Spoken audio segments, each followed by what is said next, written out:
Hello everyone, welcome back to HP Mit educations new YouTube video. आज के इस video में एक तो हम डिस्कस करेंगे कि किस तरह से विदेशी शक्तियां जो हैं वो भारत में आती हैं और भारत में आकर के साम्राज्य स्थापित करती हैं।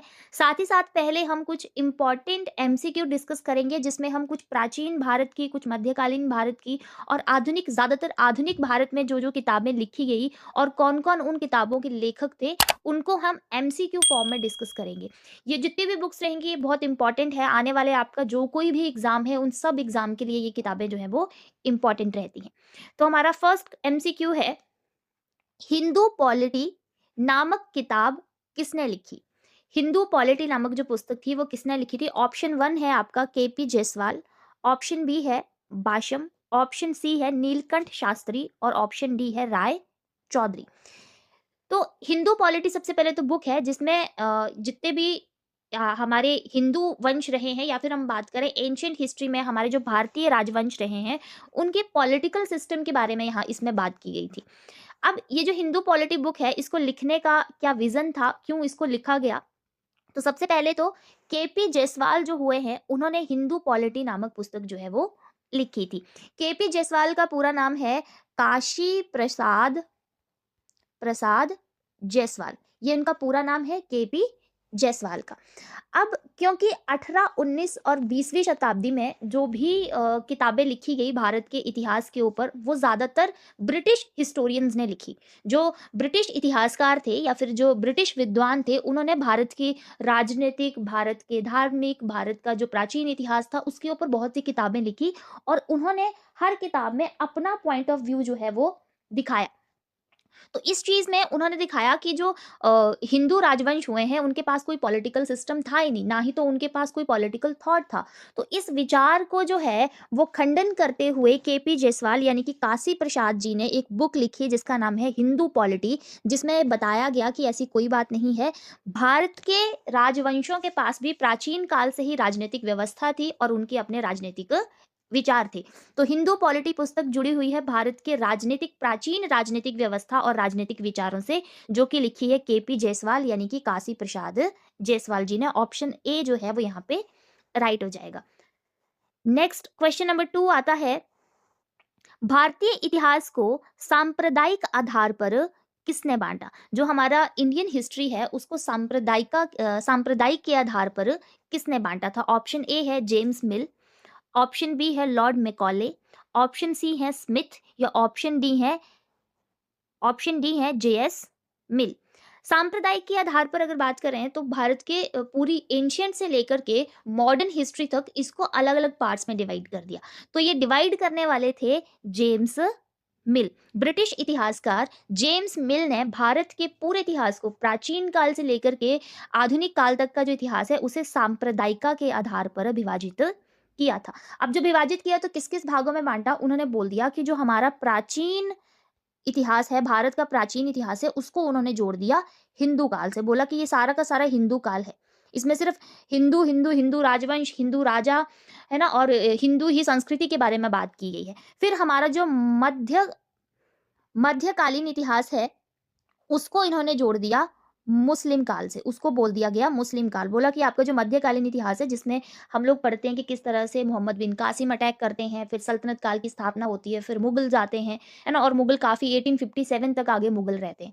ठीक है, तो मध्यकालीन भारत को इन्होंने मुस्लिम काल से जोड़ दिया और खुद ब्रिटिश जिस टाइम पीरियड में आया उसको उन्होंने आधुनिक काल बोला। इसको किसी संप्रदाय से तो नहीं जोड़ा, लेकिन उसको मॉडर्न टाइम पीरियड बोल दिया गया कि मॉडर्निटी आई, हर चीज़ में मॉडर्निटी जो है वो इस टाइम पीरियड में आई। तो जेम्स मिल ने भारत के इतिहास को, पूरे इतिहास को 3 पार्ट में डिवाइड किया था। सबसे पहले हिंदू काल, एंशिएंट टाइम पीरियड को, मुस्लिम काल इन्होंने बोला मेडिवल टाइम पीरियड को, और मॉडर्न टाइम पीरियड को उन्होंने मॉडर्न ही बोला था।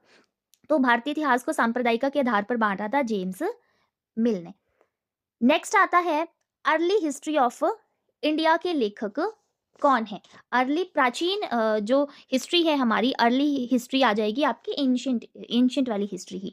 अर्ली हिस्ट्री ऑफ इंडिया के लेखक हैं नीलकंठ शास्त्री हैं, वाशम हैं, बी ए स्मिथ हैं या फिर राय चौधरी हैं। तो यहाँ पर क्वेश्चन नंबर 3 का राइट आंसर हो जाएगा option number C. B A Smith जो हैं, इन्होंने 1904 में ये किताब लिखी थी, 1904 में ये बुक लिखी थी, अर्ली हिस्ट्री ऑफ इंडिया। अब इसमें बोला क्या गया था? इसमें अर्ली हिस्ट्री यानी कि भारत के प्राचीन टाइम पीरियड के बारे में बात की थी, प्राचीन काल के बारे में बात की थी।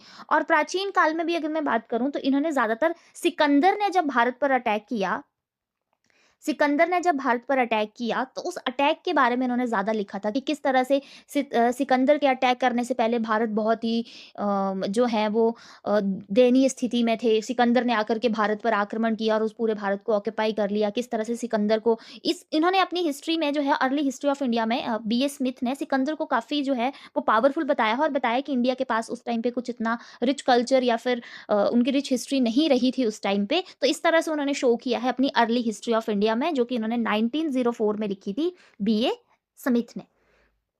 नेक्स्ट आता है क्वेश्चन नंबर 4 आता है, अ हिस्ट्री ऑफ एंशिएंट इंडिया नामक पुस्तक किसने लिखी है? नाम आपको सिमिलर ही मिलेंगे कुछ-कुछ, है ना? Early history of India, a history of ancient India, ठीक है? लेकिन फिर भी इनके राइटर अलग-अलग रहेंगे। अ हिस्ट्री ऑफ एंशिएंट इंडिया के राइटर कौन हैं? आर.सी. मजूमदार हैं, श्रीनिवास अयंगर हैं, के.एल. नीलकंठ शास्त्री हैं या एच.सी. रायचौधरी हैं। तो यहाँ पर जो है वो ऑप्शन सी राइट रहेगा, के.एल. नीलकंठ शास्त्री जो हैं इन्होंने जो है वो अ हिस्ट्री ऑफ एंशिएंट इंडिया लिखी। अब अ हिस्ट्री ऑफ एंशिएंट इंडिया मतलब इन्होंने जो एंशिएंट इंडिया की हिस्ट्री लिखी, इसमें इन्होंने भारतीय दृष्टिकोण को अपनाया। भारतीय दृष्टिकोण है जिसे हम राष्ट्रीय दृष्टिकोण भी बोल सकते हैं। इन्होंने वो चीज़ें लिखी, इन्होंने देखा कि उस टाइम पे भारत भारत का कल्चर कितना रिच था, उस रिचनेस को दिखाया। भारत के राजा महाराजा, जैसे कि अगर हम अ, एंशिएंट हिस्ट्री की बात करें तो राजा अशोक, मौर्य साम्राज्य, चंद्रगुप्त मौर्य, गुप्ताज़ इसमें आ जाते हैं। तो उन सब के बारे में जो है इन्होंने बात की और बताया कि भारत के उस टाइम की राजनीतिक हो, भले ही धार्मिक स्थिति हो, कितनी ज़्यादा रिच थी। त तो अ हिस्ट्री ऑफ एंशिएंट इंडिया पुस्तक लिखी थी के.एल. नीलकंठ शास्त्री ने। यहाँ पे ऑप्शन सी जो है वो आपका राइट हो जाएगा। नेक्स्ट क्वेश्चन आता है, political history of ancient India. Political history of ancient India के लेखक कौन हैं? ऑप्शन ए है एच.सी. रायचौधरी, ऑप्शन बी है आर.सी. मजूमदार, सी है मुखर्जी और डी है रोमिला थापर। तो political history of ancient India के राइटर हैं यहाँ पे ऑप्शन ए, यहाँ पे राइट होएगा हो जाएगा एच.सी. राय चौधरी। अब ये जो एच.सी. राय चौधरी है, political history of ancient India, यहाँ पे भी पॉलिटिकल हिस्ट्री की बात की गई है। इस पुस्तक में आपको पॉलिटिकल यानी कि हमारी राजनीतिक इतिहास मिलेगा, हमारी एंशिएंट इंडिया का। अब एच.सी. राय चौधरी ने जो पुस्तक लिखी है, इसमें हमें महाभारत काल, महाभारत से लेकर के हमारे जो गुप्त वंश हुआ है, गुप्त काल हुआ है, इसके पूरे के पूरे राजनीतिक इतिहास के ऊपर, मतलब अगर आपको जानना है कि महाभारत से लेकर के गुप्त काल तक क्या राजनीतिक व्यवस्था थी, ये सारी की सारी आपको political history of ancient India में मिलेगी। तो पूछा जा सकता है आपसे कि political history of ancient India book जो कि एच.सी. राय चौधरी जी के द्वारा लिखी गई है, उसमें कहाँ से लेकर के किस काल तक के बारे में बात की गई है? तो महाभारत से गुप्त काल की जो राजनीतिक व्यवस्था थी, किस तरह से गुप्ता ने काम किया, फिर बीच में आपके मौर्य आए, ठीक है? फिर और शुंग वंश आया, आपके विदेशी शक्तियाँ आई, उनका पॉलिटिकल सिस्टम क्या था, उसके बारे में जो है वो बात की गई है। तो यहाँ पर ऑप्शन ए जो है एच.सी. राय चौधरी यहाँ पे राइट रहेगा। नेक्स्ट आता है, हिंदू सिविलाइजेशन नामक पुस्तक किसने लिखी थी? तो यहाँ पे ऑप्शन ए रहता है आपका आर के मुखर्जी, बी आता है मैती, सी आता है आर एस शर्मा और डी आता है डी डी कोशाम्बी। तो हिंदू सिविलाइजेशन नामक पुस्तक जो है वो लिखी है आर के मुखर्जी के द्वारा। तो यहाँ पर ऑप्शन ए जो है वो आपका राइट रहेगा। नेक्स्ट क्वेश्चन है, हिस्ट्री ऑफ धर्मशास्त्र। हिस्ट्री ऑफ धर्मशास्त्र के लेखक कौन है? ये भी एक बुक है जिसका नाम है हिस्ट्री ऑफ धर्मशास्त्र, मोस्ट इंपॉर्टेंट। यहाँ पे मैंने आपको 5 ऑप्शन दे दिए। ऑप्शन ए आता है are K Mukherjee, option B आता है H C. Ray Chaudhary, option C आता है मजूमदार, डी आता है विपिन चंद्रा और ई आता है पी.वी. कणे। तो यहाँ पर आपका ऑप्शन 5th जो है, ऑप्शन ई जो है वो राइट हो जाएगा, पी.वी. कणे। पी.वी. कणे जी का पूरा नाम है, अपने पूरा नाम भी इनका याद रखना है, पांडुरंग बामन बामन कणे। ये इनका पूरा नाम था, पांडुरंग बामन कणे। इन्होंने हिस्ट्री ऑफ धर्मशास्त्र लिखी थी। ये हिस्ट्री के जो है वो विद्वान थे और फिर उन्होंने लिखा था कि हमारे यहाँ जो धर्मशास्त्र है उसकी पूरी की पूरी हिस्ट्री क्या है, उसके बारे में उन्होंने इस पुस्तक में बात की थी। तो हिस्ट्री ऑफ धर्मशास्त्र के राइटर कौन है? पी.वी. कणे। ऑप्शन ई जो है वो यहाँ पे राइट हो जाएगा। नेक्स्ट बुक आती है, हिस्टोरिका नामक पुस्तक किसने लिखी थी? तो हिस्टोरिका नामक पुस्तक जो है ये लिखी थी फाहियान ने लिखी, कि चुआंतू ने लिखी, कि हेरोडोटस ने लिखी, या फिर विपिन चंद्र ने लिखी? तो ये पुस्तक जो है वो ऑप्शन सी यहाँ पे राइट हो जाएगा। विपिन चंद्र, सॉरी, हेरोडोटस ने जो है ये पुस्तक लिखी थी, हिस्टोरिका नामक पुस्तक। हेरोडोटस जिसे इतिहास के पिता भी कहा जाता है, उन्होंने ये पुस्तक लिखी थी, हिस्टोरिका। तो ये भी इंपॉर्टेंट है। नेक्स्ट आता है, प्राचीन काल में या फिर प्राचीन भारत के इतिहास को लिखने का पहला प्रयास किसने किया? जो हमारा एंशियंट हिस्ट्री है, उसको, भारत की जो एंशियंट हिस्ट्री है उसको लिखने का सबसे पहला प्रयास किसने किया? भारतीय इतिहासकारों ने किया, कि ब्रिटिश इतिहासकारों ने किया, कि यूनानी इतिहासकारों ने किया, या फिर डी ऑप्शन आएगा, ए और बी दोनों, यानी कि भारतीय और ब्रिटिश इतिहासकार दोनों। तो जो हमारा इंडिया का जो एंशियंट हिस्ट्री है, इंडियन एंशियंट हिस्ट्री है, इसको सबसे पहले लिखने का जो काम किया था वो किया था यूनानी इतिहासकारों ने। आपके जो भी यूनानी इतिहासकार है, जैसे कि यहाँ ऊपर हमने पढ़े हेरोडोटस, ये आपके यूनानी इतिहासकार थे। मैक्सथनीज, ठीक है, मैक्सथनीज नामक व्यक्ति, उसने इंडिका लिखी, ये यूनानी इतिहासकार था। उसके बाद प्लूटार्क आते हैं, ये पढ़े होंगे आपने कभी ना कभी नाम। फिर उसके बाद पिलनी आते हैं, फिर उसके बाद टॉलमी आते हैं। ये सारे के सारे जितने भी इतिहासकार हैं ये यूनानी इतिहासकार हुए हैं, और इन्होंने एंशियंट हिस्ट्री को लिखने का सबसे पहले शुरुआत की थी या प्रयास किया था भारत की एंशियंट हिस्ट्री लिखना। तो यहाँ पे ऑप्शन सी राइट हो जाएगा, यूनानी इतिहासकारों ने सबसे पहले भारत का प्राचीन इतिहास लिखने का प्रयास किया था। आपने इनके नाम भी याद रखने कौन-कौन से हैं। एक तो हमने हेरोडोटस पढ़े, मैक्सथनीज आ जाते हैं, प्लूटार्क आ जाते हैं, प्लिनी आ जाते हैं, और टॉलमी आ जाते हैं। नेक्स्ट आता है, sacred book of the east के लेखक कौन थे? ऑप्शन ए है विलियम जोन्स, ऑप्शन बी है जे एस मिल, ऑप्शन सी है मैक्स मूलर, या ऑप्शन डी है उपरोक्त में से कोई नहीं। Sacred book of the east, ये पुस्तक जो है ये लिखी गई थी मैक्स मूलर के द्वारा। अब ये मैक्स मूलर कौन थे? मैक्स मूलर जो थे एक जर्मनी विद्वान थे। ये जर्मनी के इतिहासकार, मान लो जो विद्वान होगा वो बुक लिखेगा ही लिखेगा, ठीक है। तो ये जर्मनी के इतिहासकार थे, जर्मनी के विद्वान थे। इन्होंने भारत के जो वेद हैं, हिंदू धर्म के जो वेद हैं, उनका अनुवाद उन्होंने इस बुक में किया था। Sacred book of the east, east के लोगों की जो एक बुक है, एक पवित्र पुस्तक है ना, उसके रूप में जो है वो उन्होंने ये अनुवाद किया था। तो जितने भी हमारे वेदों में जो चीज़ें लिखी गई थी उनका अनुवाद इन्होंने किया था इस बुक के रूप में, मैक्स मूलर ने। तो ये भी आपने याद रखनी है, आपके वेदों से जुड़ी हुई ये बुक है, जो कि एक ट्रांसलेशन है आपके वेदों का, वेदों में लिखी हुई अच्छी बातों का, जो कि मैक्स मूलर एक जर्मनी हिस्टोरियन है, जर्मनी के विद्वान हैं, उनके द्वारा ये चीज़ की गई है। ऑप्शन सी जो है वो यहाँ पे राइट हो जाएगा। नेक्स्ट आता है 11th question, a history of south India के लेखक जो हैं वो कौन है? ऑप्शन ए है H C. Ray Chaudhuri, P V. Kane, C. Nilakantha Sastri, या ए. समित। A history of south India book जो है, इसमें साउथ इंडिया की हिस्ट्री के बारे में, क्योंकि जो आपको दक्षिणी भारत का जो इतिहास है ना, उसके बारे में आपको बहुत कम रिटन में एविडेंस आपको बहुत कम मिलेंगे, और जो आर्किटेक्चरल जो जितने भी चीज़ें हैं वो ज़्यादा मिलेंगी। तो यहाँ से इनका जो इतिहास है, ज़्यादातर इनका जो आर्किटेक्चर है या फिर क्वाइन वाइन मिलते हैं, उनके बेस पे ज़्यादा है, ठीक है। तो the history of south India की जो बुक है, ये लिखी थी नीलकंठ शास्त्री जी ने, जिसमें दक्षिणी भारत की हिस्ट्री के बारे में बताया गया था कि क्या-क्या वंश थे, क्या-क्या राजा थे, कैसे-कैसे उनका पॉलिटिकल सिस्टम चलता था, किस तरह से उनका कल्चर था, किस तरह से उनकी सोशल लाइफ थी। तो उसके बारे में लिखने का एक प्रयास किया गया है अ हिस्ट्री ऑफ साउथ इंडिया में, जिसके राइटर है नीलकंठ शास्त्री जी। तो यहाँ पे भी क्वेश्चन नंबर 11 का ऑप्शन सी जो है वो राइट हो जाएगा। फिर नेक्स्ट आता है question number 12, fundamental unity of India के लेखक कौन है? ऑप्शन ए है आर.सी. मजूमदार, बी. स्मिथ, सी. नीलकंठ शास्त्री, या डी आते हैं विपिन चंद्र। तो ऑप्शन नंबर ए जो है वो यहाँ पे राइट हो जाएगा, आर.के. मुखर्जी। आर.के. मुखर्जी का पूरा नाम है राधा कुमुद मुखर्जी, ठीक है। आर.के. मुखर्जी का पूरा नाम है राधा कुमुद मुखर्जी। इन्होंने फंडामेंटल यूनिटी ऑफ इंडिया में लिखा था कि किस तरह से प्राचीन भारत के क्या-क्या ऐसे फंडामेंटल एलिमेंट थे जिन्होंने भारत की एकता को बनाए रखा, भारत को अलग नहीं होने दिया, ठीक है। जैसे आप देखेंगे कि ये जो आपके ब्रिटिश जब आते हैं तो भारत को कैसे सेपरेट कर देते हैं, है ना, धर्म के आधार पर, ठीक है। लेकिन फंडामेंटल यूनिटी ऑफ इंडिया में उन्होंने लिखा कि इससे पहले अगर आप चले जाओ, ठीक है, ये जो राधा कुमुद मुखर्जी हैं, इन्होंने बताया कि प्राचीन भारत में ऐसे क्या मूलभूत तत्व थे, क्या ऐसा फंडामेंटल एलिमेंट्स थे, जिन्होंने भारत को कभी भी टूटने नहीं दिया, भारत को एक बना के रखा। हालाँकि एंशिएंट टाइम पीरियड में तो भारत में बहुत से साम्राज्य थे, छोटे-छोटे वंश थे, बड़े-बड़े वंश थे, ठीक है? तो लेकिन फिर भी इन सब की एकता को बनाए रखा है, ऐसे क्या फंडामेंटल एलिमेंट्स है, उसके बारे में उन्होंने अपनी इस बुक में बात की है, fundamental unity of India. R K Mukherjee यानी कि राधा कुमुद मुखर्जी, ऑप्शन ए यहाँ पे राइट हो जाएगा।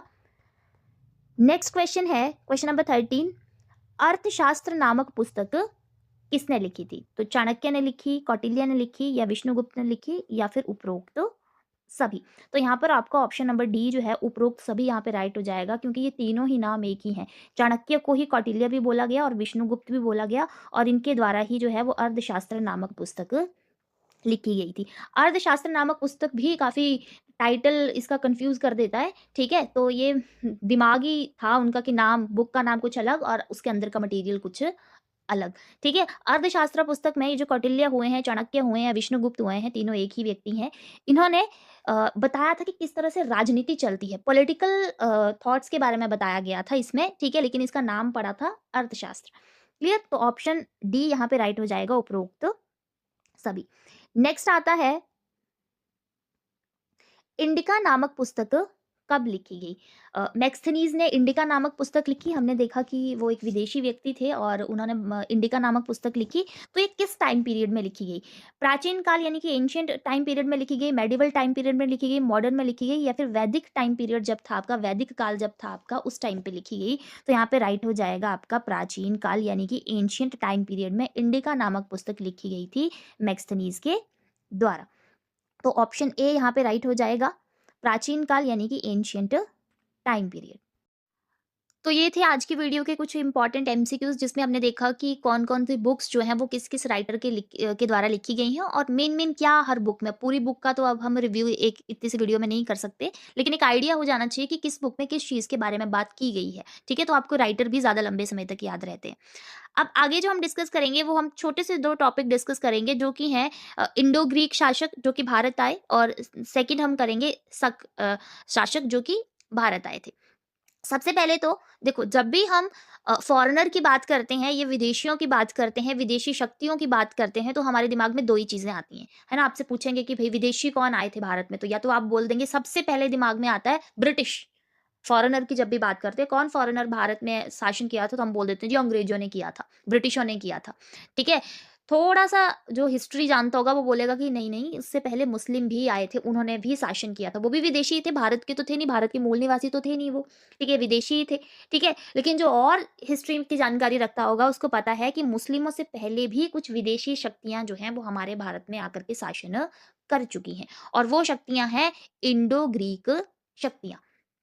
क्लियर? तो अब हम ऐसे शासकों के बारे में बात करेंगे जो कि विदेशी शक्तियाँ हैं, लेकिन उन्होंने भारत में आकर के शासन किया था। जिसमें से पहली शक्ति है आपकी, सबसे पहले विदेशी शक्तियाँ, देखो विदेशी व्यक्ति इससे पहले भी भारत आए हैं। इंडो ग्रीक से पहले भी विदेशी शक्तियाँ भारत आई हैं, लाइक जैसे आपका सिकंदर, ठीक है? लेकिन ये जो इंडो ग्रीक शासक थे, इन्होंने यहाँ पे आकर के शासन स्थापित किया और काफ़ी टाइम तक इन्होंने भारत पर जो है वो शासन स्थापित किया था। ठीक है? तो इंडो ग्रीक की अगर बात करें तो इंडो ग्रीक के 2 वंशों ने भारत में शासन किया। एक आता है डेमीड्रियस वंश और एक आता है यूक्रेटाइड्स वंश। ये दोनों वंश पहले ग्रीक वाले एरिया में भी थे, बैक्ट्रिया जिसे बोला जाता है, ठीक है? वहाँ पे भी थे और उसके बाद इन्होंने वहाँ से आकर के इंडिया में शासन किया। सबसे पहले हम पढ़ेंगे डेमीड्रियस वंश को। डेमीड्रियस वंश की बात करें तो इसकी स्थापना 183 ईसा पूर्व में की गई थी। किसने की थी? डेमीड्रियस ने ही की थी। ये शासक था जिसने भारत में डेमीड्रियस वंश की स्थापना की। अब जब भी मैं भारत की बात कर रही हूँ, क्योंकि मैं एंशिएंट इंडिया की बात कर रही हूँ, जब भी भारत की बात करूँगी तो उसमें आपका पाकिस्तान भी इंक्लूड रहेगा, आपका बांग्लादेश भी रहेगा, भूटान भी रहेगा, ठीक है? ये सारा भी एक ही एरिया है, ठीक है? तो डेमीड्रियस नामक व्यक्ति ने, जो कि इंडो ग्रीक था, हिंद यवन था, पहला डेमेट्रियस व्यक्ति था जिसने इंडो ग्रीक था जिसने भारत में जो है डेमेट्रियस वंश की स्थापना की 183 ईसा पूर्व में। इसने पंजाब वाले एरिया में, पंजाब वाला एरिया कौन सा? आज के पंजाब की अगर बात करूं, ठीक है, तो ये वाला एरिया पंजाब वाला, लेकिन पूरा पंजाब ये वाला, उस टाइम पे ये पूरा पंजाब था जो पाकिस्तान में भी है, ठीक है? तो उसने इस वाले एरिया में जो है, इस वाले पंजाब में आकर के जो है वो यहाँ पे स्थापना की, कौन से वंश की? डेमेट्रियस वंश की, ठीक है? और इसने साक्कल नामक जगह को अपनी कैपिटल बनाया था। ठीक है, इसके बाद जो शासक बनता है वो मिनांडर बनता है। मिनांडर के टाइम पीरियड में आपको एक बात होनी चाहिए याद कि जो मिनांडर थे, इनको बौद्ध साहित्य में मिलिंद भी बोला गया है। ठीक है, मिलिंद भी इनको बोला गया है बौद्ध साहित्य में, और ऐसा बोला जाता है कि मिनांडर ने बाद में बौद्ध धर्म अपना लिया था। इनके बारे में ये आपने याद रखना, इसने बौद्ध धर्म अपना लिया था। और मिलिंद पन्ना बौद्ध ग्रंथ है जहां से हमें पता चलता है कि मिनांडर का एक नागसेन नामक बौद्ध भिक्षु होता है, मतलब बौद्ध धर्म को मानने वाला एक अनुयायी होता है, उसके साथ इसका वाद विवाद भी हुआ था। किसी बात को लेकर के वाद विवाद चर्चा हुई थी किसी बात पे, जिसको मिलिंद पन्नो नामक पुस्तक में लिखा गया है कि भाई ऐसे करके एक मिनांडर नामक व्यक्ति था, उसका नागसेन नामक भिक्षु से जो है वो वाद विवाद हुआ था। और मिनांडर को जो है वो बौद्ध ग्रंथों में मिलिंद बोला गया है, ये भी आपने नाम याद रखना है। मिलिंद के बाद जो है वो स्ट्रैबो फर्स्ट और स्ट्रैबो सेकंड शासक बनते हैं डेमेड्रियस वंश के, और बाद में शासक जो आते हैं ना वो इनको हरा देते हैं और डेमेड्रियस वंश का अंत कर देते हैं भारत में। ज्यादा लंबा टाइम नहीं इनका शासन रहा। ठीक है, उसके बाद दूसरा वंश जो इंडो ग्रीक वाले एरिया से आया था, इंडो ग्रीक एरिया नहीं, इंडो ग्रीक वंश जो दूसरा था, इंडो ग्रीक कहाँ से आए थे, वेक्ट्रिया नामक एरिया से आए थे। ठीक है, तो वहां से जो आए थे वो दूसरा वंश था यूक्रेटाइट वंश। ठीक है, इसने भी उत्तर पश्चिम वाले हिस्से में शासन स्थापित किया। उत्तर पश्चिम वाला हिस्सा कौन सा रहेगा, उत्तर पश्चिम वाला हिस्सा यही वाला। ठीक है, तो यहां पर उसने शासन स्थापित किया। तक्षशिला को इन्होंने अपनी कैपिटल बनाया था। तो आपने याद रखना है कि इंडो ग्रीक की पहली शाखा डेमेड्रियस है जिसने साक्कल को अपनी कैपिटल बनाया था। यूक्रेटाइट ने किसको बनाया, तक्षशिला को अपनी कैपिटल बनाया। इनका एक शासक होता है यूक्रेटाइट्स, जिसने इस वंश की स्थापना की थी। यूक्रेटाइट वंश की स्थापना यूक्रेटाइट्स ही करता है। ठीक है, सेकंड शासक आता है इनका हेलियोक्लीस। क्लियर, सेकंड शासक कौन आता है, हेलियोक्लीस। और तीसरे शासक आते हैं एंटियाल किड्स। एंटियाल किड्स, ये एंटियाल किड्स आपने क्यों याद रखने हैं कि एंटियाल किड्स ने एक राजदूत भेजा था। ठीक है, हेलियोडोरस नामक जो राजदूत था, सॉरी सॉरी शासक नहीं आएगा, राजदूत आएगा। हेलियोडोरस नामक राजदूत को शुंग शासक भागवद्र के दरबार में भेजा था। इसको प्लीज याद रखिएगा, ये बहुत बार पूछा जाता है। हेलियोडोरस नामक राजदूत जो था वो किसने भेजा था, एंटियाल किड्स ने भेजा था, जो कि यूक्रेटाइट वंश का शासक था। और हेलियोडोरस राजदूत को किसके दरबार में भेजा था, तो शुंग शासक भागवद्र के दरबार में इसको भेजा था। शुंग शासक जो कि भारत का एक भारतीय राजवंश है। ठीक है, तो यहाँ पे इस तरह से दोनों वंश रहते हैं। बाद में इन दोनों वंशों को जो है वो खत्म कर दिया जाता है शकों के द्वारा, और इनका जो एरिया होता है वो दूसरी विदेशी शक्ति जिसका नाम है शक शासक। क्लियर, आपके इंडो ग्रीक के बाद जो दूसरी विदेशी शक्ति भारत आती है वो होते हैं शक शासक। वो इस दोनों वंशों का अंत करके जो है भारत में इंडो ग्रीक का अंत करके जो है वो अब शक शक्ति को यहाँ पर स्थापित करते हैं। तो अब दूसरा कौन सा आएगा जो विदेशी शक्ति भारत आएगी, वो है शक शासक। शक कौन थे, तो शक भी मध्य एशिया से ही भारत आए थे। जो आपका मिडिल एशिया है वहां से ये भारत आए थे। इन्होंने इंडो ग्रीक वाले एरिया को जो है वो भारत में जीत लिया। ठीक है, और यहाँ पे अपना शक साम्राज्य स्थापित किया। ठीक है, तो शक भी क्या है भाई, भारत में, भारत का कोई अपनी शक्ति नहीं है, मतलब कोई हमारी अपनी देसी शक्ति नहीं है, ये भी विदेशी ही थे। ठीक है, जो कि मुस्लिमों से और ब्रिटिशों से भी बहुत पहले आ चुके हैं, ईसा पूर्व की बातें चल रही हैं अभी तक। ठीक है, अब शक जब भारत आए तो ये दो कैटेगरी में बढ़ गए। एक्चुअल में आप ये बोल सकते हो कि शक जो थे उनको वहां से भगा दिया था। ठीक है, ये पहले मिडिल एशिया में रहते थे, वहां पे किसी और शक्ति के द्वारा इनको भगा दिया गया। भागते भागते इंडिया आए। इंडिया आकर के इन्होंने देखा कि इंडो ग्रीक के जो ये डेमेड्रियस और यूक्रेटाइट वंश के राजा हैं ये तो बहुत कमजोर हैं, तो इन्होंने इन दोनों वंशों को खत्म किया और इनके वाले एरिया पर शक शक्ति को स्थापित किया। उसके बाद धीरे धीरे धीरे अपनी शक्ति को बढ़ाते गए। शकों के भारत में दो भाग थे, दो पार्ट में डिवाइड हुए। एक उत्तरी शक क्षत्रप। क्षत्रप ये जो होते थे ना ये राजा को बोलते थे। ठीक है, ये जो शक शक वंश के जो राजा हुए खुद को क्षत्रप कहलाते थे। ठीक है, तो उत्तरी शक क्षत्रप यानी कि उत्तरी शक राजा, और पश्चिमी शक क्षत्रप यानी कि पश्चिमी शकों के जो राजा थे। ठीक है, उत्तरी शक के जो राजा थे, उत्तरी साइड में जो रहते थे, वो पहला तक्षशिला में रहते थे। तक्षशिला के अगर शक पूछे जाएंगे तो ये नाम आएंगे, मथुरा वाले पूछेंगे तो ये नाम आएंगे, और पश्चिम में नासिक वाले पूछेंगे तो ये दो नाम आएंगे, उज्जैन वाले पूछेंगे तो ये दो नाम आएंगे। ठीक है, उत्तरी शक क्षेत्र में तक्षशिला में तीन शासक हुए, माउस, एजेज और एजिलिसेस, ठीक है। इसमें इंपॉर्टेंट क्या है, इसमें इंपॉर्टेंट है मथुरा के शक।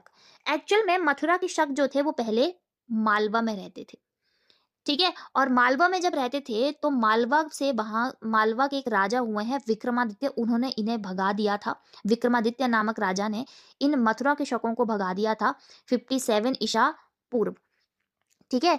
और उसके बाद इसने विक्रम संवत या फिर मालवा संवत भी चलाया था। ये मोस्ट इंपॉर्टेंट क्वेश्चन है, आप कभी भी कोई कैलेंडर देख लेना, उसके एक साइड शक संवत लिखा होगा और एक साइड विक्रम संवत लिखा होगा, तो ये वही विक्रम संवत है, ठीक है। तो जब भी विक्रम संवत का ईयर आप निकालेंगे तो आप करंट ईयर में 57 जो है वो प्लस कर देंगे। मान लो आपको 2024 का निकालना है तो 57 आप प्लस कर देंगे। मान लो आपको 2050 का विक्रम संवत निकालना है तो आप 57 फिर प्लस कर लेंगे। मान लो आपको 1150 का निकालना है तो आप इधर भी 57 ऐड कर लेंगे। आपको किसी भी ईयर का विक्रम संवत अगर पूछा जाएगा निकालने के लिए कि अकॉर्डिंग टू विक्रम संवत इस साल में कौन सा विक्रम संवत चला है, तो आप प्लस 57 उसमें कर देंगे, क्योंकि ये 57 ईसा पूर्व चलाया गया था जब विक्रमादित्य ने इन मालवा के शकों को वहां से भगा करके मथुरा भेज दिया था।